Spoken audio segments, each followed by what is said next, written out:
Hello, I'm Michelle Kang, and I'm happy to be here today with the authors of Each and Every Child, Teaching Preschool with an Equity Lens, a publication by NACCE. Susan Friedman is the Senior Director of Publishing and Content Development at NACCE, and Alissa Mwenelupembe is the Senior Director of Early Learning Program Accreditation. Welcome, ladies. Hi, Michelle. Thanks, Michelle. Susan, tell us about the thinking behind this book.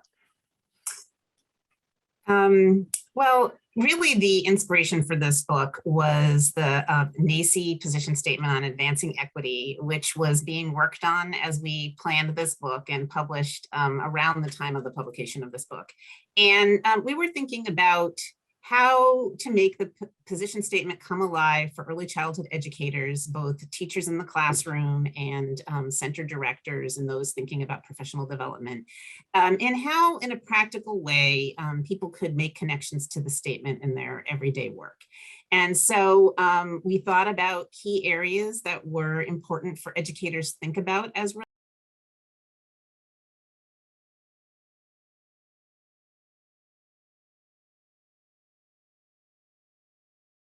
aware and seeing how that impacts how you teach, thinking about partnering with families, supporting children who are dual language learners. And there's a particular section focusing on thinking about the strengths of Black boys, because we know statistically that Black and brown boys are suspended or expelled in early childhood programs at a much higher percentage rate than other children.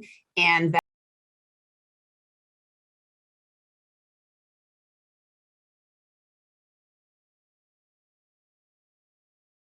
so those were some of the things that we thought about.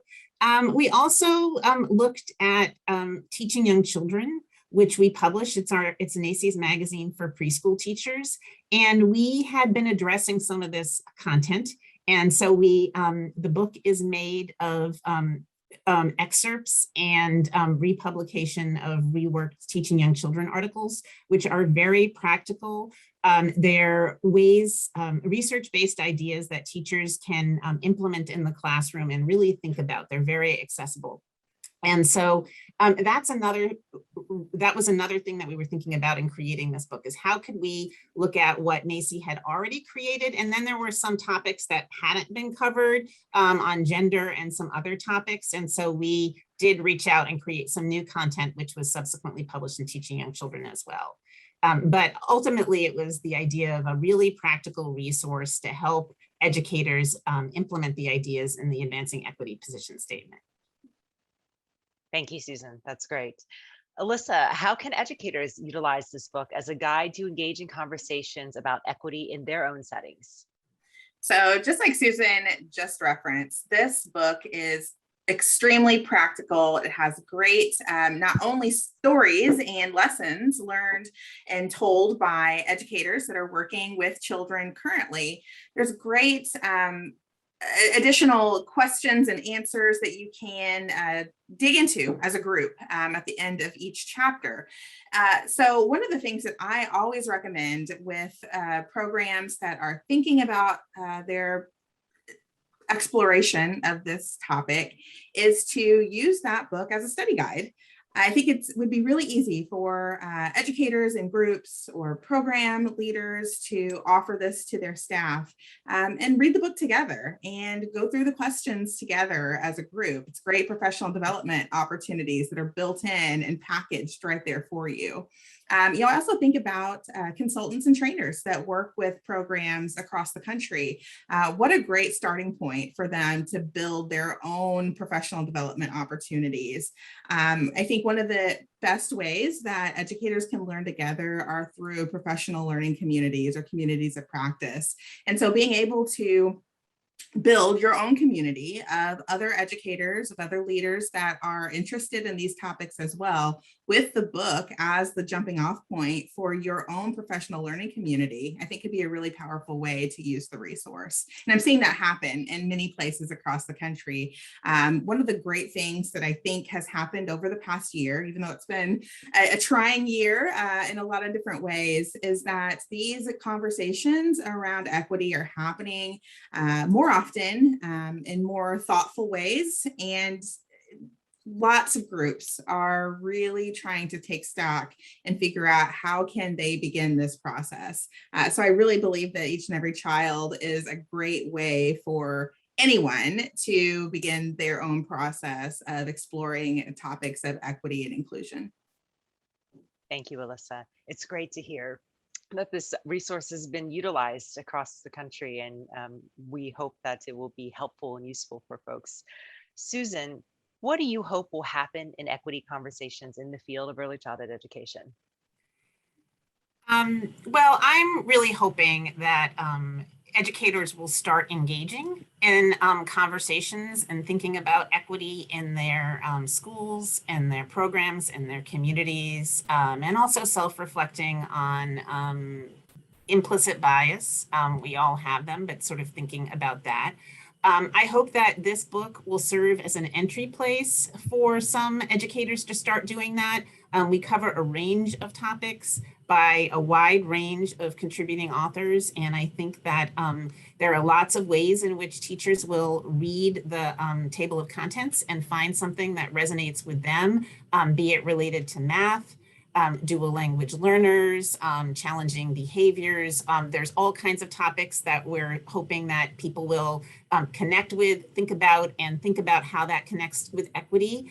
Also really thinking about NAEYC as a resource in terms of how to implement and think about some of these big ideas, and how do you take the big ideas out there and start to make a change or a difference in your own program, whether it's in how teachers are practicing, the materials that they're including in their classroom, what they're putting on their walls, the books on their bookshelves.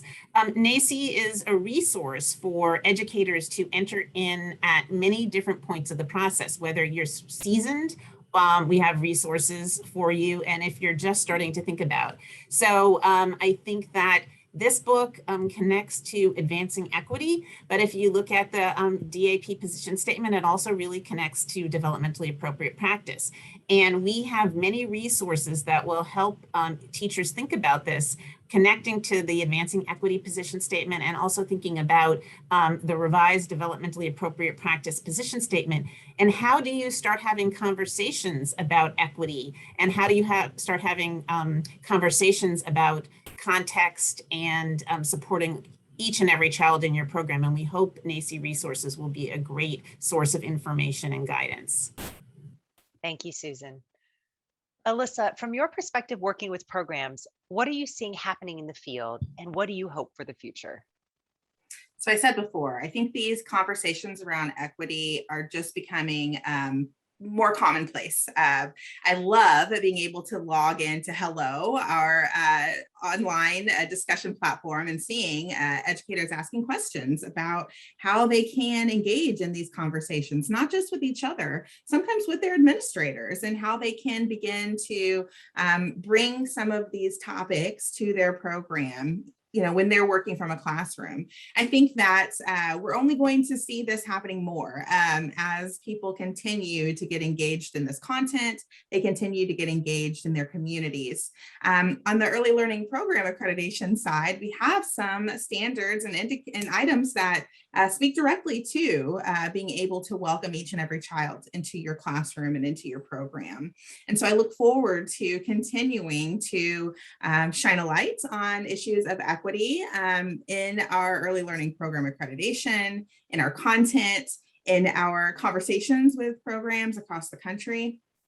And I look forward to engaging additional programs through, our trainings that we offer as well. So I just hope that we can continue with this momentum that we've created, that programs and educators are going to be able to utilize the resources that we are providing and the expertise here at NACCE, but also sharing their expertise with us.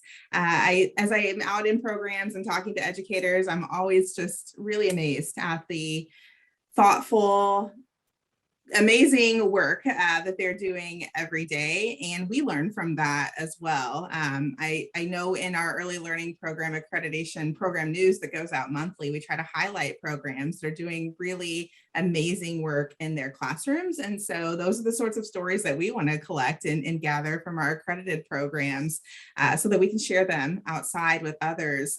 Just like this resource has so many great opportunities to learn from educators that are doing the work in the classroom. I know there's more stories out there, so I'm hoping that we'll continue to collect those and share them with you. Thank you, Alissa. It is always so humbling to hear about the work that is happening in the field, what's happening in classrooms, and we feel so honored and privileged that at NACCE we can do the work to support programs and do what we can to help lift up the voices of educators in the work that we do. I want to thank you both, Susan and Alissa, for the opportunity to chat about your book, and thank you for continuing to be champions for equity in early childhood education. Thanks, Michelle. Thanks, Michelle.